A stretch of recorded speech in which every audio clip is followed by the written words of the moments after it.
انشاءاللہ جو ہے پیران پیر غوث اعظم دستگیر رضی اللہ تعالیٰ عنہ کے جو ہے مقالات جو خود فتوح الغیب، اس کا ترجمہ شیخ محقق شاہ عبدالحق محدث دہلوی رضی اللہ تعالیٰ نے فرمایا، اور گزشتہ ہفتے اس کے افتتاح ہم شروع کرے تھے، اور اس کے مقالے کا جو ہے عنوان مترجم میں محقق نے رکھا کہ فضل خداوندی پر ناراض نہ ہو، فعل خداوندی پر، یعنی اللہ تعالیٰ کے کسی کام پر آپ ناراض مت ہو، یہ اس کا عنوان رکھے تھے۔ تو اسی کی جو ہے ضمن میں جو ہے اسی کو آگے بڑھاتے ہوئے، چونکہ مقالہ گزشتہ ہفتے شروع ہو گیا تھا، تو اب یہاں پر یہ فرمایا گیا کہ اور جب تم اسے دعا کرو گے تو وہ اپنے وقت مقررہ پر قبول فرمائے گا، اور جب تمہاری طلب کے بعد تمہاری دعا قبول ہوگی تو اس میں دنیا و آخرت کے اعتبار سے تمہاری بھلائی ہوگی۔ اگر تم کوئی چیز طلب کرو اور اس وقت وہ چیز تمہارے لیے مناسب نہیں تو اسے نہ دینا بہتر ہے۔ اس صورت میں منع در حقیقت عین عطا ہے، کیونکہ انسانی طبیعت یہ ہوتی ہے کہ انسان جب ضرورت پڑتی ہے وہ اپنی طلب کے لیے دعا کرتا ہے، تو مگر تجربے میں یہ بات ہوتی ہے کہ جو چیز اللہ دینا چاہتا ہے وہی ملتی ہے، ہر وہ دعا جو میں کرتا ہوں وہ میرے کو وقت پہ نہیں ملتی۔ تو یہاں پر پیران پیر سرکار آپ کو یہ بتا رہے ہیں کہ اس پہ تم ناراض نہیں ہونا، کیونکہ تمہارے لیے جو بہتر ہے وہ تم کو اس وقت دے گا۔ وہ تم اپنی خواہشات کے مطابق تو بہت ساری دعائیں کرتے ہو، مگر چونکہ اللہ سبحانہ و تعالیٰ تم سے محبت کرتا ہے تو تم کو ہر چیز مناسب وقت پر عطا کرے گا۔ تو بندگی کا بہترین طریقہ یہ ہوتا ہے کہ اگر کوئی چیز نہ ملے تو اس کو یہ سمجھ لو کہ شاید اس میں اللہ سبحانہ و تعالیٰ کی مصلحت ہے اور یہی میرے لیے عطا ہے۔ مایوس نہیں ہونا خدا کی ذات سے، آپ کے لیے جو بہتر چیز ہے وہ انشاءاللہ وہ آپ کو ملے گی۔ اب ہم لوگ چونکہ لالچ اور حرص کے بندے ہیں تو ہم چاہتے ہیں کہ ہر چیز ہم جو طلب کرے وہ مل جائے، نہیں، کیونکہ پروردگار آپ سے زیادہ آپ کو جانتا، تو اس کو معلوم ہے کہ کون سے وقت میں اس کو کیا چیز دیا جائے گی۔ اب اس کو سمجھنے کا آسان طریقہ یہ ہے کہ ایک بچہ ہے، معصوم بچہ ہے، انفنٹ ہے، اب وہ بچے کے سامنے جو ہے کوئی بھی چیز رکھ دی جائے، اگر آگ جو ہے اس کے سامنے تو اس کو کھلونا سمجھ کے ہاتھ لگا دے گا، مگر اب ماں باپ کا ہوتا ہے کہ اس کو کس چیز کو کون سی چیز دینا ہے، کون سی چیز سے حفاظت کرانا۔ بچے کو اگر چھوڑ دے اس کے سامنے تو بچہ تو ہاتھ جلا لے گا یا ایسی چیز کھا لے گا جو اس کے لیے صحت کی جو ہے اس کے لیے خراب ہو جائے۔ تو اب ماں باپ تو اسی لیے پروردگار کی عطا کو آپ ایسے سمجھو کہ میں تو ظاہر میں کوئی چیز میرے کو اچھی لگ رہی ہے تو وہ میں اس کو لینے کی کوشش کروں گا، مگر پروردگار جانتا ہے کہ وہ تیرے لیے اس وقت اچھی ہے یا نہیں ہے۔ تو صبر کرنا، اس سے جو ہے مایوس نہیں ہونا، یا یہ دعا قضا اور معینہ وقت کے مطابق ہو جائے گی، اس لیے دعا قبول ہونے میں تاخیر، دعا قبول ہونے میں تاخیر پر اللہ تعالیٰ پر ہرگز تہمت نہ تراشو، اور نہ دعا کرنے میں سستی کرو۔ دعا کیا ہے؟ دعا کے لیے جیسا ہاتھ اٹھاتے آپ اللہ سبحانہ و تعالیٰ کے وجود کا اقرار کر رہے ہیں۔ آپ نادانستہ دانستہ ہر طور سے جیسا ہم دعا کے لیے ہاتھ اٹھاتے تو پہلے یہ بات ہے کہ میرا رب ہے، وہ عبادت ہو گئی کہ میں میرے رب کا اقرار کر رہا ہوں۔ تو دعا میں سستی مت کرو، مگر وقت پہ ملنے یا نہیں ملنے کی وجہ سے تم جو ہے اللہ تعالیٰ پہ کسی قسم کا کوئی الزام مت لگاؤ، یہ تمہاری بندگی کے خلاف ہوگا، کیونکہ خدا تعالیٰ تمہیں مالدار نہیں کر رہا تو وہ تمہاری مصلحت کو تم سے بہتر جانتا ہے۔ اگر خدا تعالیٰ تم دولت طلب کر رہے ہیں اور تم کو دولت نہیں مل رہی تو انہیں جانتا ہے کہ میں تم کو دولت کب دوں، کس وقت دوں۔ اس کی مثال یوں سمجھو کہ ایک دیہاتی بادشاہ سے گھوڑا مانگے اور بادشاہ اسے گھوڑا اس لیے نہ دے کہ گھوڑے کی سواری اس کے لیے نقصان دہ ہے، یا گھوڑے کے بدلے گائے دے دے تو یہ اس کے حق میں عین شفقت و رحمت ہے۔ تمہاری بہت سی دعائیں تمہارے حق میں باعث وبال و زیاں ہیں۔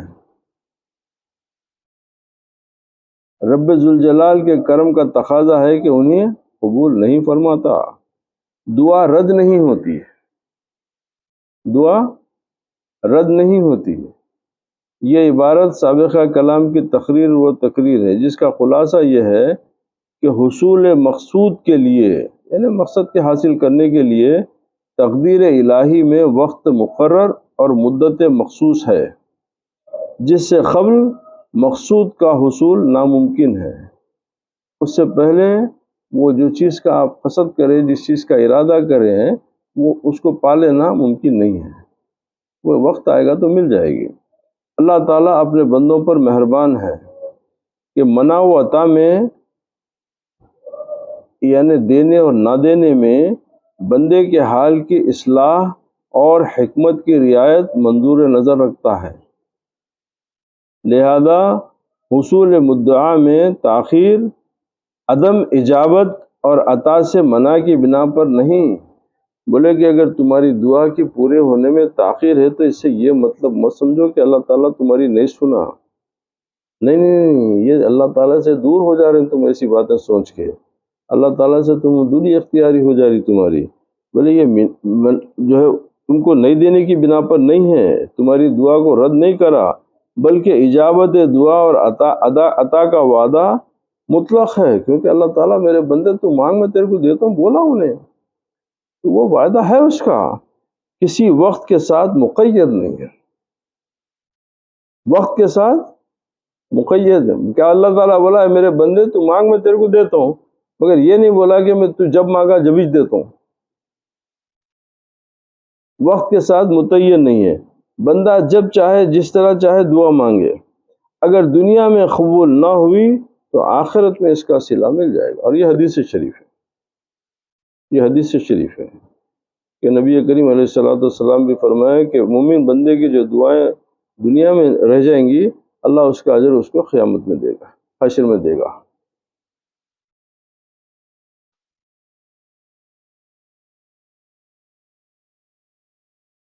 دعا کے اثر میں مدعا اور خواہش نفس کے مطابق فائدہ حاصل نہیں ہوگا تو نقصان بھی نہ کرو۔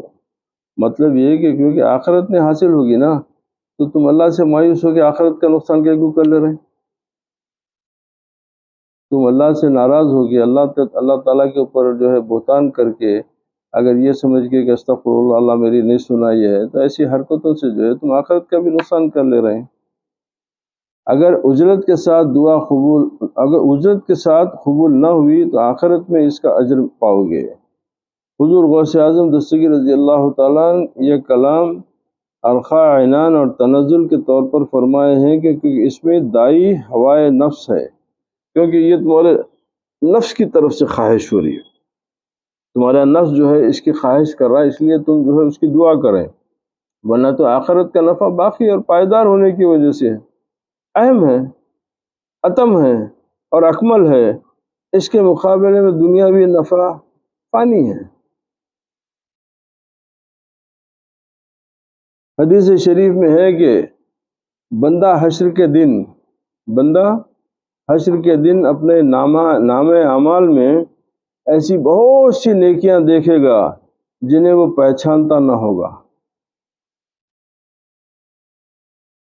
بندہ اپنے نامہ اعمال میں ایسی بہت ساری نیکیاں دیکھے گا جسے وہ پہچانتا نہ ہوگا، مطلب جنہیں اس نے دنیا میں کیا نہ ہوگا، تو حیران ہو کر سوال کرے گا کہ یہ اعمال تو میں کیے نہیں، یہاں کیسے آ گئے؟ تو اسے بتایا جائے گا یہ زائد نیکیاں تمہارے ان سوالوں کا بدلہ ہے جو دنیا میں مقبول ہوتی، تمہارے مقدر میں نہ تھی۔ تم میں سے پوچھے تھے نا دنیا میں، وہاں تمہاری تقدیر مقدر میں نہیں تھی، میں نہیں دیا، تو وہ تم کو میں یہاں دے رہا ہوں۔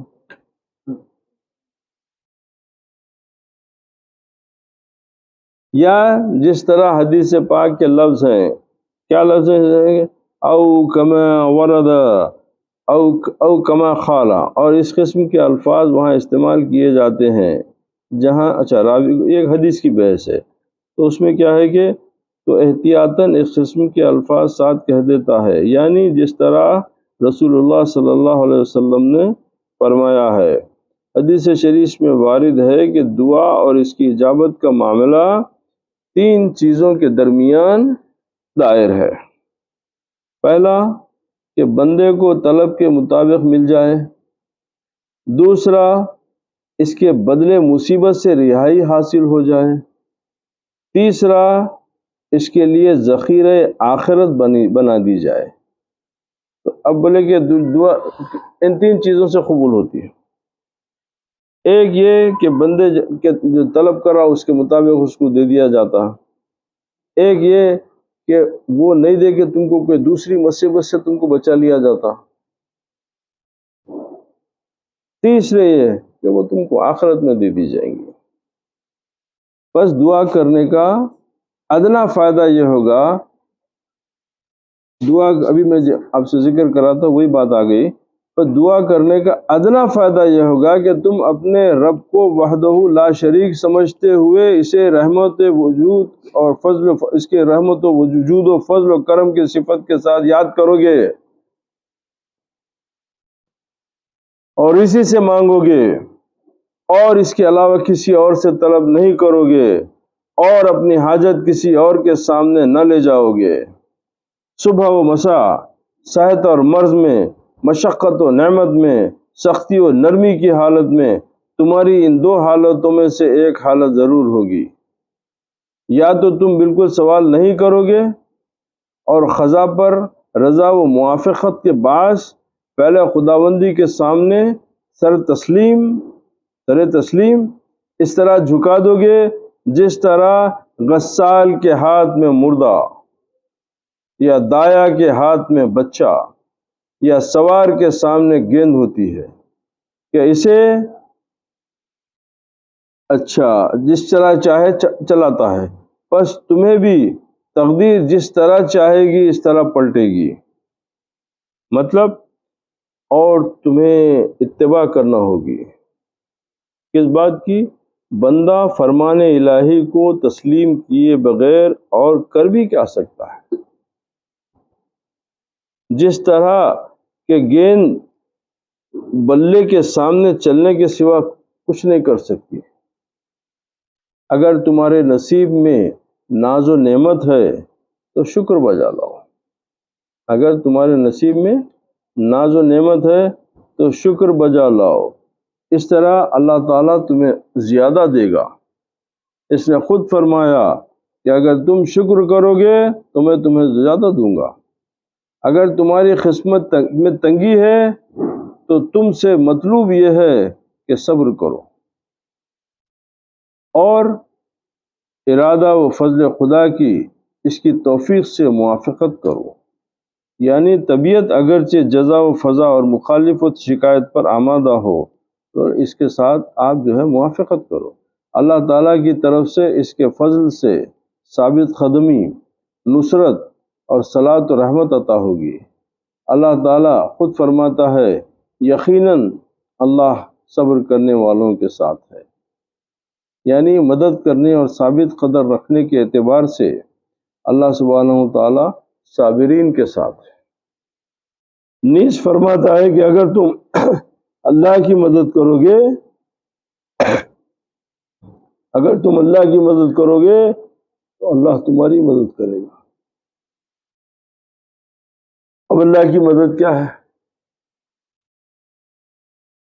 یہی ہے کہ مصیبت آئی تو میں صبر کر کے اس کے ساتھ اس صبر کے ساتھ اس کی عبادت میں مشغول ہو، یہ اللہ کی مدد کہ بندہ زبان پہ شکوہ نہ لائے، تو یہ اللہ کی مدد ہے۔ اور مقام ہدایت و استقامت میں تمہیں ثابت قدم رکھے گا۔ یعنی اس کی مدد کا ایک اثر یہ ہوگا کہ تم مصیبت اور ہوائے نفس کی، یعنی اپنی نفس کی پیروی کی بجائے صبر کا التزام کرو گے۔ تم اپنی مصیبت پہ رونے دھونے کی اور جو ہے اپنے نفس کی جو ہے بیکار خواہشات کی پیروی کرنے کی بجائے تم کیا کرو گے کہ اللہ تعالیٰ کے ساتھ صبر کے ساتھ اس کے ساتھ ہو جاؤ، صبر کے ساتھ تم اس کے ساتھ ہو جاؤ کہ اس کے اوپر چھوڑ دو۔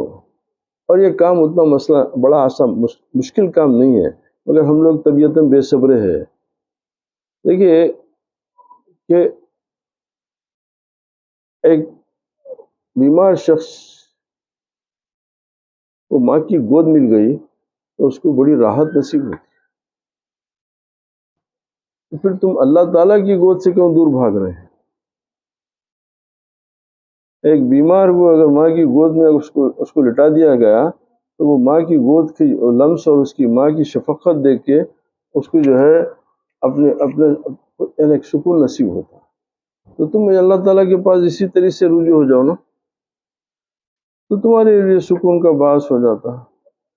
نہیں، یقینی بات ہے اگر تم غیروں کے پاس جائیں گے تو تم کو سکون نصیب نہیں ہوگا۔ تو دنیا میں جیسا جو ہے غیروں سے آپ کو جس سے ان سے محبت نہیں رہتی تو سکون نصیب نہیں ہوتا، تو ویسے اللہ کے غیر سے بھی اللہ آپ کو ویسے نصیب نہیں ہوتا۔ تو لہٰذا آپ اللہ تعالیٰ کی طرف رجوع ہو جاؤ، یہ سب سے بہترین طریقہ ہے۔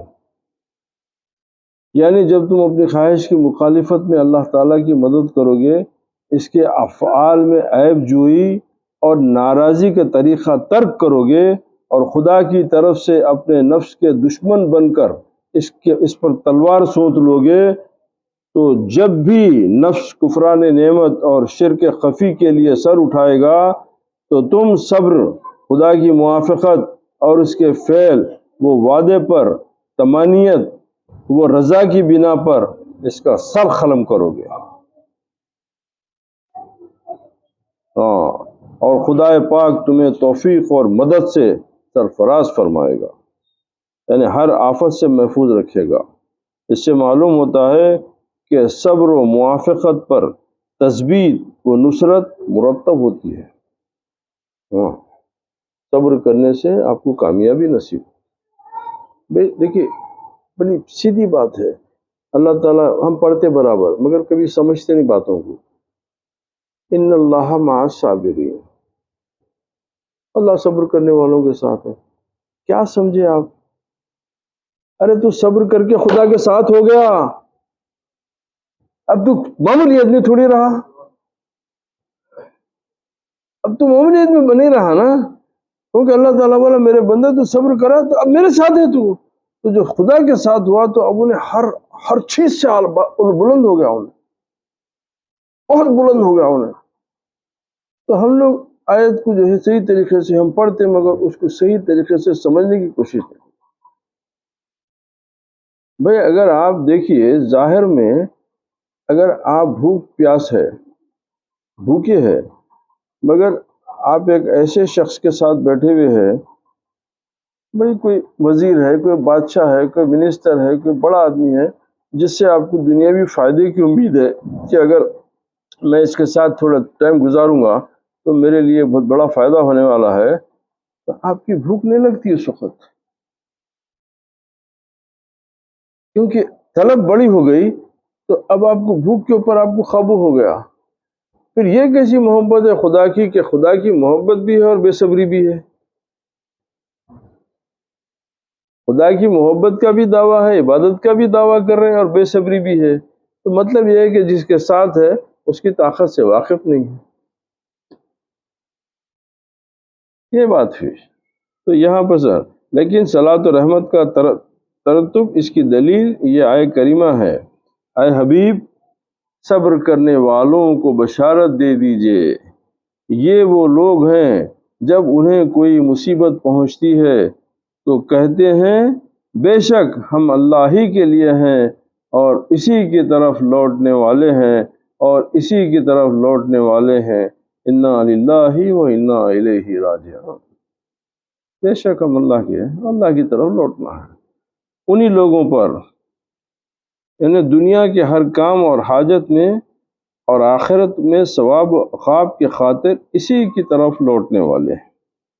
انہی لوگوں پر ان کے رب کی طرف سے برکتیں اور رحمتیں ہیں، اور یہی لوگ ہدایت پانے والے ہیں۔ ہاں، یعنی دنیا و آخرت کی ہر قسم کی صلاح و سعادت کی طرف ہدایت پانے والے ہیں، جن میں عبادت و معرفت بھی ہے، اور قربت و اعتقاد، حق اور عمل صحیح ہے، اور ثواب آخرت بھی اور جنت کی نعمتیں بھی۔ یہ تمام ثمرات یعنی پھل، نتائج دعا ہے، خاموشی اختیار کرنے، قضاء و قدر پر راضی رہنے، اور ارادے الہی کے سامنے سر تسلیم خم کرنے پر مرتب ہوتے ہیں۔ دوسری حالت یہ ہے کہ دعا و تضرع کے ساتھ اپنے رب کی بارگاہ میں گڑ گڑاؤ، اس کی عظمت کو پیش نظر رکھتے، یعنی جو کہ صفات کمال یعنی قدرت، جود، کرم کے اثبات اور اللہ تعالیٰ کی طرف سے ان کے اسناد کو لازم ہے، پیش نظر رکھتے ہوئے اس حکم کی تعمیل کرو کہ اپنے رب کو پکارو۔ یہی اقدام پر عمل ہے، کیونکہ اللہ تعالیٰ نے تمہیں سوال کرنے اور اس کی بارگاہ میں رجوع کی ترغیب دی ہے۔ انشاءاللہ آئندہ سلسلہ یہی جو ہے 34واں مقالہ انشاءاللہ آئندہ جو ہے اس کو جاری رکھیں گے۔ اللہ سبحانہ و تعالیٰ اپنے کرم سے، اپنے فضل سے حضور پیران پیر غوث اعظم دستگیر رضی اللہ تعالیٰ ان کی ان باتوں کو ہم کو سمجھنے، اس پر عمل کرنے کی توفیق عطا فرمائے، اور اللہ میرے آقا میرے مولا پیران پیر کے روحانی فیض سے ہمارے قلوب کو منور فرما دے، اور ہم کو ظاہر کے ساتھ ساتھ ہم کو باطنی اسرار کی معرفت کا بھی علم عطا فرما دے، اور بکرم فرمائے، رحم فرمائے۔ اللہ دنیا قبر و آخرت میں پیران پیر کے دامن کا سہارا نصیب کرے، ان کے قدموں میں ہماری آخرت فرمائے۔ وآخر دعوانا الحمدللہ رب العالمین۔